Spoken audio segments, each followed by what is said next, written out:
BA प्रथम वर्ष के सभी छात्र छात्राओं का ऑनलाइन क्लास में स्वागत है।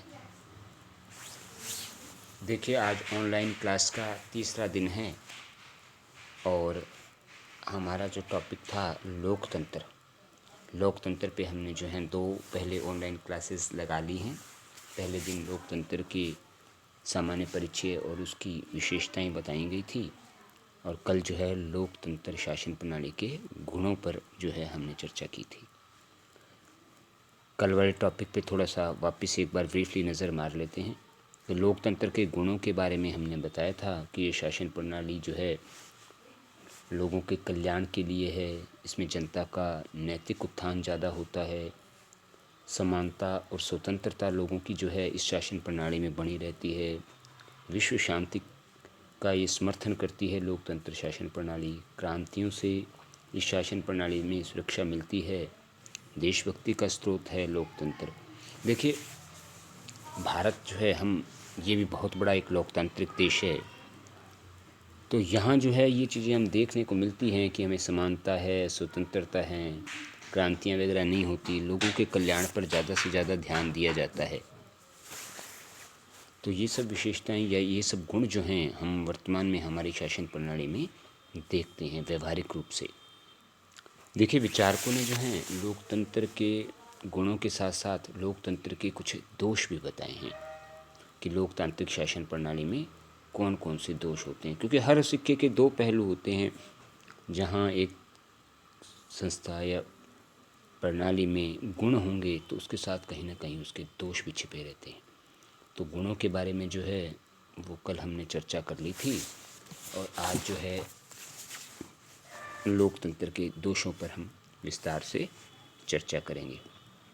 देखो, सबसे पहला पॉइंट है लोकतंत्र के दोष में अयोग्यता या मूर्खों का शासन। अयोग्यता का शासन या मूर्खों का शासन। तो लोकतंत्र के बारे में ये कहा जाता है कि इसमें जो है प्रत्येक व्यक्ति को वोट देने का अधिकार होता है और प्रत्येक व्यक्ति का एक मत होता है। एक वोट प्रत्येक व्यक्ति को मिलता है।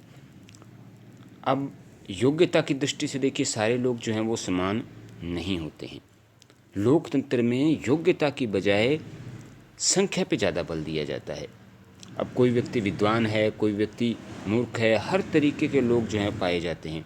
इसलिए इसमें संख्या पर अधिक बल देने के कारण जो है गुणों पे कम बल दिया जाता है। एक कार्लाइल विचारक थे जिन्होंने कहा, विद्वान थे कार्लाइल, उन्होंने कहा कि विश्व में जो है एक व्यक्ति योग्य है तो 9-7 मूर्ख भी हैं, ऐसी संख्या है। तो कहता कि इसलिए इसमें संख्या पे ज़्यादा बल दिया जाता है। कहीं भी देख लीजिए, कहता कि विद्वानों की बजाय जो है ना आपको मूर्खों की संख्या ज़्यादा मिलेगी। अब जब लोकतंत्र शासन प्रणाली में संख्या पे बल दिया जाता है तो सरकार कैसी होगी? मूर्खों की सरकार। तो इसलिए इसकी आलोचना करते हुए कहा गया है कि इसमें संख्या पे ज़्यादा बल दिया गया है और कहीं भी किसी भी समाज राज्य में विद्वानों की अपेक्षा मूर्खों की संख्या ज़्यादा होती है। इसलिए जो है इस शासन प्रणाली को मूर्खों का शासन कहा जाता है, क्योंकि संख्या पे जिसको ज़्यादा वोट मिलेंगे वही जीतेगा। तो संख्या पे ज़्यादा बल दिया जाता है। प्रत्येक व्यक्ति, चाहे वो कितना बड़ा विद्वान हो और चाहे कितना बड़ा मूर्ख हो, उसको एक ही वोट डालने का अधिकार है। तो इसलिए इसमें संख्या पे बल देने के कारण इसको मूर्खों की सरकार कहा जाता है। फैगट एक विद्वान थे, उन्होंने कहा था कि उन्होंने लोकतंत्र को अज्ञानता भरा शासन कहा था। वही बात उन्होंने कहा, विज्ञानी व्यक्तियों की बजाय अज्ञानियों की संख्या ज़्यादा होती है, इसलिए इस शासन प्रणाली को उन्होंने अज्ञानता का शासन कहा। वेल्स ने कहा कि यह बुद्धिहीन तथा अज्ञानियों का शासन है। सेम ही बात है कि किसी भी शासन प्रणाली, किसी भी देश में योग्य व्यक्तियों की बजाय अयोग्य व्यक्तियों की संख्या ज़्यादा होती है। इसलिए इसमें गुणों पे बल न देकर, गुणात्मक न होकर यह शासन प्रणाली मात्रात्मक है। यह संख्या पर ज़्यादा बल देती है। इसलिए इस शासन प्रणाली को मूर्खों का शासन कहा जाता है। पॉइंट नंबर 2, दल प्रणाली के दूषित प्रभाव। देखो, वर्तमान समय के अंदर प्रजातंत्र की सफलता या उसके संचालन के लिए राजनीतिक दल एक अनिवार्य आवश्यकता होती है। देखो, राजनीतिक दल हैं अपने यहाँ बड़े रूप में देखें तो बीजेपी है, कांग्रेस हैं, अन्य भी कई दल हैं, पर मोटे रूप में दो बीजेपी और कांग्रेस हैं। बहुत बसपा है, आप है, माकपा है, ऐसे बहुत से जो है राजनीतिक दल हैं और ये इनकी आवश्यकता होती है क्योंकि राजनीतिक दल जो हैं वो अपने उम्मीदवार खड़े करते हैं और फिर पर्टिकुलर जिस राजनीतिक दल को बहुमत मिलता है वह राजनीतिक दल सत्ता में आ जाता है। तो राजनीतिक दल अनिवार्य होते हैं लोकतंत्र के लिए, लेकिन ये राजनीतिक दल जो है व्यवहारिक रूप से लोकतंत्र को भ्रष्ट कर देते हैं। जब कोई भी राजनीतिक दल बनता है तो उसका जो उद्देश्य या कार्यक्रम होता है ना, वो राजनीतिक, आर्थिक, सामाजिक कार्यक्रम सब पे इन पे बल देता है वो। लेकिन व्यवहार में क्या होता है कि इनका एक ही उद्देश्य होता है कि कैसे न कैसे शासन शक्ति प्राप्त कर लेंगे। राजनीतिक दल जब बनता है तो उसके उद्देश्यों में, मैनिफेस्टो में बहुत कुछ लिखा होता है कि हम जनता के लिए ये करेंगे, हम ये करेंगे, मतलब जितना कुछ वो बढ़िया लिख पाते हैं जनता के लिए उसमें सब कुछ लिखते हैं। तो लोग, ताकि उन लोग प्रभावित हों कि इस राजनीतिक दल के ये फ़ायदे हैं, अगर इसको अपने वोट देते हैं तो ये बेनिफिट्स मिलेंगे। तो जनता के कल्याण की बहुत सी बातें अपने ये राजनीतिक दल अपने मैनिफेस्टो में करते हैं। लेकिन वास्तविक रूप से व्यवहार में क्या होता है, व्यवहार में ये इनका उद्देश्य होता है कि कैसे न कैसे करके सत्ता को प्राप्त कर लें। आप लोग देखते होंगे भी जब अपने यहाँ लोकल चुनाव होते हैं, जो बिल्कुल अपने जैसे प्रत्यक्ष रूप से परिचित होते हैं अपने वार्ड मेंबर्स के, सरपंच पंचों के, शहरों में वार्ड पार्षद वगैरह के, तो अब यह आके हमेशा हमसे वादे करते हैं कि जी हम जो है वो सफाई व्यवस्था रखेंगे और सड़कें बढ़िया रखेंगे और किस प्रकार की दिक्कत नहीं आएगी, कचरा उठाने वाला रोज आएगा। ये बातें जो है ना, ये सब बढ़िया बढ़िया बातें, जनता को लुभावनी बातें करते हैं। लेकिन मेन उद्देश्य क्या होता है, भी ऐसे करके जनता को अपने पक्ष में कर लें और कैसे न कैसे करके एक बार शासन सत्ता में बैठ जाएं। तो इस प्रकार जो है ना, ये राजनीतिक दल ये सिर्फ अपने भाषणों से और जो है ना अपने वादों से ये सिर्फ जनता को बहकाते हैं और अपना स्वार्थ सिद्ध करने में जो है लगे रहते हैं। इसलिए राजनीतिक दल जो हैं वो दूषित प्रभाव डालते हैं सब, सिर्फ और सिर्फ ये इनका मेन उद्देश्य शासन सत्ता को प्राप्त करना होता है। इस प्रकार लोकतंत्र शासन प्रणाली में राजनीतिक दलों के दूषित प्रभाव ज़्यादा आते हैं। और चुनाव के समय जो हैं वो, तो ये दल जो हैं वो बहुत दूषित प्रचार करते हैं एक दूसरे के खिलाफ। तो एक दूसरे की तरफ, एक दूसरे पे इतना दूषित प्रचार करते हैं कि सारा का सारा जो माहौल है वो ही दूषित कर देते हैं ये। क्योंकि ये प्रत्येक खुद अपनी सत्ता चाहता है और दूसरे ने चाहे बढ़िया भी काम किया तो भी उसके अवगुण या अवगुण वो गिनाएगा। इसलिए एक दूसरे पर बड़ा ये लांछन लगाते हैं, आरोप प्रत्यारोप की राजनीति होती है। तो आपस में जो है ना, एक दल दूसरे दल की आलोचना करता है, फिर वो दूसरे वाला पहले की आलोचना करता है। तो ये पूरा चुनावों के समय तो सारी व्यवस्था को दूषित कर देते हैं। इससे राजनीतिक दलों के बहुत दूषित प्रभाव पड़ते हैं लोकतांत्रिक शासन प्रणाली में। नेक्स्ट है पॉइंट नंबर 3, भ्रष्ट शासन व्यवस्था। देखिए, लोकतंत्र शासन प्रणाली की ये आलोचना ये कहकर की जाती है कि ये भ्रष्ट शासन व्यवस्था है। आप देखो, भ्रष्ट शासन व्यवस्था कैसे कहते हैं कि राजनीतिक दल जो हैं वो चुनावों के अंदर सक्रिय हो जाते हैं और चुनाव जीतने के लिए वो भरसक प्रयास करते हैं। तो देखो, चुनावों के अंदर प्रचार प्रसार है, अन्य चीज़ों में पैसा बहुत लगता है। तो बहुत से सहायक होते हैं, जो बड़े व्यापारी, बड़े उद्योगपति, वो जो है इनको सपोर्ट करते हैं, इनको पैसा देते हैं, या आपने कहते हैं कि इनको चंदा देते हैं राजनीतिक पार्टियों को, ताकि वो अपने चुनाव प्रचार में, रैलियों में, अन्य जो खर्चे होते हैं वो निकल जाएं। तो पहले तो ये क्या होता है कि उद्योगपति, बड़े बड़े बिजनेसमैन, वो जो हैं इनको सपोर्ट करते हैं चुनाव में जिताने के लिए और पैसा देते हैं, चंदा देते हैं। और जब वो राजनीतिक दल या जो नेता जब जीत के सरकार में पहुंच जाते हैं, तब फिर क्या होता है कि जो लोग सहायक होते हैं ना, जिन्होंने उस टाइम चुनाव के समय में इनकी हेल्प की थी पैसे के माध्यम से या अन्य किसी माध्यम से, फिर वो अपने गलत काम करवाने पर भी इन पर प्रेशर डालते हैं। और अब जो राजनीतिक दल या जो नेता सत्ता में पहुंच गए, अगर चुनावों के समय उन्होंने जिनकी मदद ली थी, अब उनकी मदद करना भी उनकी मजबूरी हो जाती है। तो कई बार गलत कामों को भी इन दलों को या मंत्रियों को या नेताओं को करना पड़ता है। इसलिए जो यहाँ भ्रष्टाचार को बहुत बढ़ावा मिलता है कि पहले तो चंदा दे के वो जो है उनकी सहायता करते हैं और बाद में फिर इन लोगों से या सरकार से गलत काम करवाते हैं, अपने जो गलत धंधे हैं वो करवाते हैं, उनकी राजनीतिक सपोर्ट मांगते हैं। तो इसलिए इसमें शासन प्रणाली में भ्रष्टता बहुत आ जाती है। इसलिए इसको भ्रष्ट शासन व्यवस्था कहा जाता है कि इसमें भ्रष्टाचार बहुत ज़्यादा हो जाता है।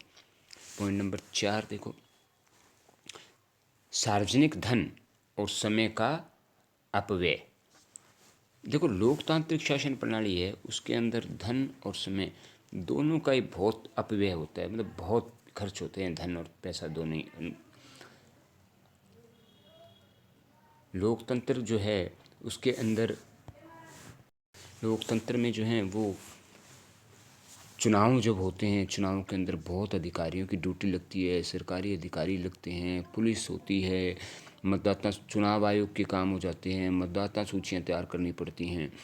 तो इन चीज़ों में बहुत पैसा लग जाता है। जैसे कितने कर्मचारियों की ड्यूटियाँ लगाई जाती है, कितनी व्यवस्थाएं जो हैं वो अव्यवस्था में बदल जाती हैं। देखिए हाल ही में अगर अपने छोटा सा उदाहरण बताएं तो देखो कॉलेज में जो है अब चुनाव हो रहे हैं, तो कितने दिन शैक्षणिक कार्य बंद हो गए हैं। तो ये आलोचना के रूप में कहा जाता है कि इसमें जो है सार्वजनिक धन और समय दोनों का व्यय होता है। धन भी, पैसा भी बहुत खर्च होता है चुनाव के समय जो है, सरकारी कर्मचारियों को इधर से उधर ड्यूटी लगानी, गाड़ियों का तेल जलता है, तो इन व्यवस्थाओं में पैसा बहुत लग जाता है और समय भी खराब होता है बहुत। देखो समय कैसे खराब होता है कि इन शासन प्रणालियों के अंदर जो है ना, ये विधानसभाओं लोकसभाओं की लंबी लंबी प्रक्रियाएं चलती है। कोई कानून बनाना है तो बहुत से समय लग, बहुत ज़्यादा लंबा समय लग जाता है। इसके अंदर पक्ष विपक्ष में खींचतान होती है, फिर वो कानून पास होता है, लागू होता है, तो बहुत लंबा समय इसमें नष्ट हो जाता है। तो इसलिए कहा जाता है कि लोकतंत्र शासन प्रणाली में समय भी बड़ा वेस्ट होता है और धन जो है उसका भी बड़ा अपव्यय होता है। नेक्स्ट नंबर, पॉइंट नंबर 5, मानव जीवन का सर्वांगीण विकास असंभव। देखो हालांकि इसमें तो अपने जब गुणों में पढ़ा था तो कहा था कि लोकतंत्र शासन प्रणाली में मनुष्य को सब जो है ना वो अधिकार मिलते हैं, स्वतंत्रताएं समानताएं मिलती हैं, तो इससे मनुष्य का सर्वांगीण विकास होता है। लेकिन जो इसकी आलोचक हैं वो ये कहते हैं कि लोकतांत्रिक शासन प्रणाली में मनुष्य का सर्वांगीण विकास संभव नहीं होता हुआ था। वो कहता है जैसे राजतंत्र है और कुलीन तंत्र है, वहाँ पे राजा जो होता है, शासक वर्ग जो होता है, लगभग साहित्य कला और संगीत का प्रेमी होता है, और इन्हीं को वो आगे अपने दरबार के अंदर साहित्यकारों को, कलाकारों को, विद्वानों को, अपने इन सभी को कार्य देता है, इन सभी को अपने दरबार में रखता है। लेकिन लोकतांत्रिक शासन प्रणाली जो है वहाँ पे मेन जो सत्ता है वो सारी की सारी राजनीति पे केंद्रित होती है। बस यहाँ सिर्फ राजनीति ज़्यादा चलती है। तो वो कहते हैं कि आलोचक कहते हैं कि राजनीति पे ज़्यादा ध्यान दिया जाता है, यहाँ ज़्यादा ज़्यादा सत्ता प्राप्ति पे, बस कि सत्ता कैसे प्राप्त करनी है, सारा का सारा प्रयास यही रहता है, उस सत्ता को कैसे बनाए रखना है। तो यहाँ साहित्य कला इनकी तरफ जो है ना वो ज़्यादा ध्यान नहीं दिया जाता, इस क्षेत्र के अंदर उदासीनता रह जाती है। और ना ही यहाँ कहता है कि विद्वानों को समुचित प्रोत्साहन मिल पाता है और ना ही आदर मिल पाता है, आलोचक कहते हैं। तो इसलिए जो है इस शासन प्रणाली में कहते हैं मनुष्य का सर्वांगीण विकास संभव नहीं हो पाता। एक बर्न्स था, बर्न्स विद्वान, उसने कहा कि प्रजातंत्र जिस सभ्यता को जन्म देता है वह दूषित, साधारण में मंद होती है। यानी व्यक्ति का जो है यहाँ सर्वांगीण विकास संभव नहीं हो पाता है। नेक्स्ट पॉइंट नंबर 6, लोकतांत्रिक समानता केवल एक भ्रम। देखो आलोचकों ने ये इसकी आलोचना की है कि अब लोकतंत्र में जैसे बताया था कि सबको समानता का अधिकार मिलता है, तो आलोचक कहते हैं कि ऐसा नहीं होता है, ये सिर्फ एक भ्रम है आपका। क्योंकि वो कहते हैं कि देखो चुनावों के समय आज निर्धन व्यक्ति चुनाव में खड़ा होकर उसके लिए जीतना बड़ा मुश्किल काम है। क्योंकि वर्तमान समय में हम देखते हैं कि जो भी चुनाव में प्रत्याशी खड़ा होता है बहुत खर्चे करने पड़ते हैं उसको, बहुत पैसा लगता है उसका। तो इतना पैसा लग जाता है तो निर्धन व्यक्ति जो है उसके पास इतना पैसा नहीं, वो मान लो टैलेंटेड है और वो राजनीति में जाना भी चाहता है, लेकिन उसके पास अगर पैसा नहीं है ना तो फिर वो उसके लिए चुनाव में खड़ा होकर और चुनाव में जीत पाना बड़ा मुश्किल काम हो जाता है।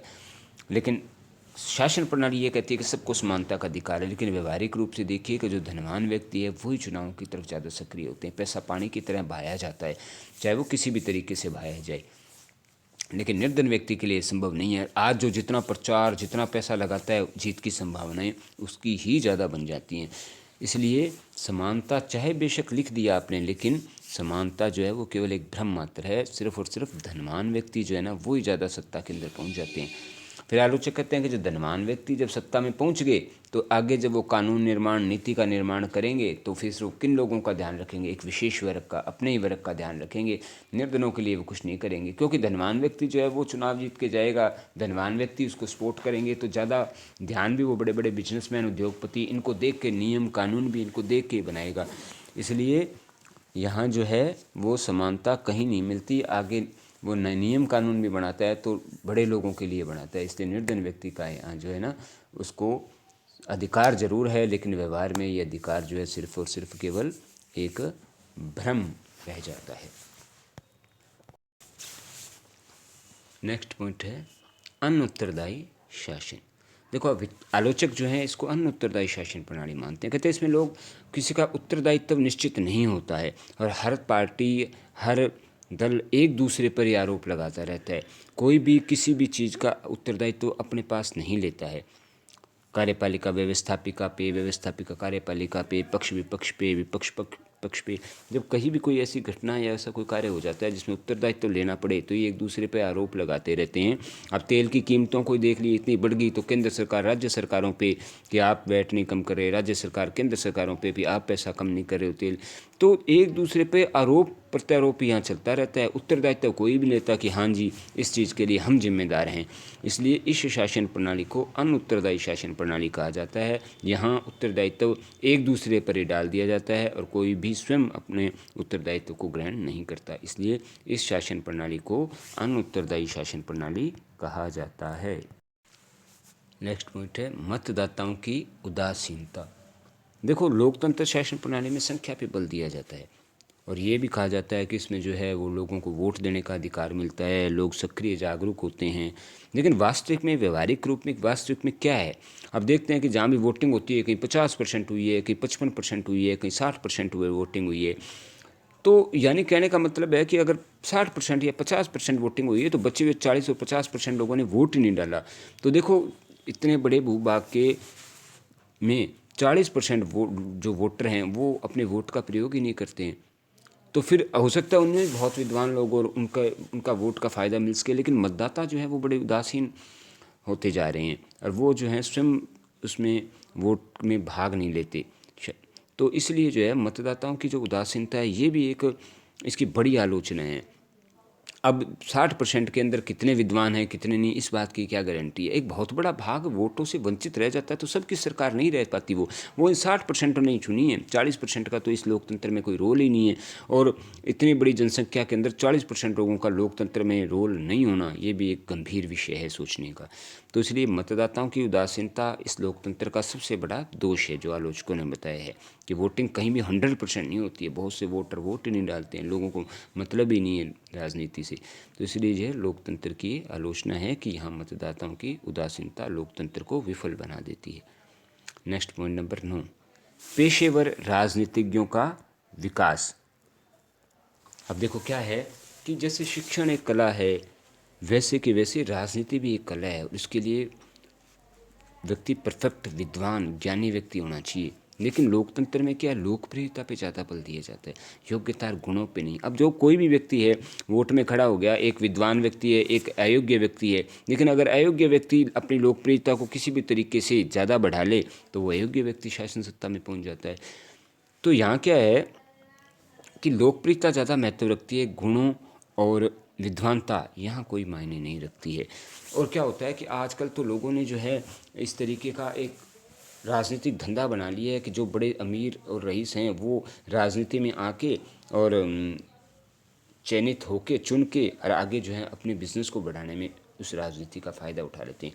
तो अब राजनीति को एज सेवा नहीं देखते, राजनीति को सेवा के रूप में नहीं देखते, राजनीति को पेशे के रूप में देखने लगे। भी राजनीति में जाओ और फिर अपने बिजनेस को किसी न किसी तरीके से बढ़ा लो। गलत काम भी हैं वो भी वो कर लेते हैं खुद जब वो सत्ता में पहुंच जाते हैं। इसलिए राजनीति जो है अब सेवा न रहकर पेशा बन गया है और पेशेवर राजनीतिज्ञों का विकास होने लग गया है।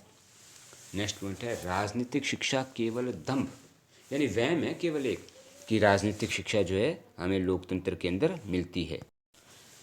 क्योंकि जो चुनावों के समय राजनीतिक दल एक दूसरे पे आरोप प्रत्यारोप लगाते हैं तो बहुत से आरोप प्रत्यारोप ऐसे होते हैं जो सही होते ही नहीं है, लेकिन जनता ये मान लेती है कि हाँ ये जो कह रहा है वो सही है। तो यहाँ क्या है जनता के पास गलत बातें बहुत ज़्यादा पहुँच जाती हैं, वास्तव में सच्चाई तक पहुँच पाना जनता के लिए संभव नहीं हो पाता।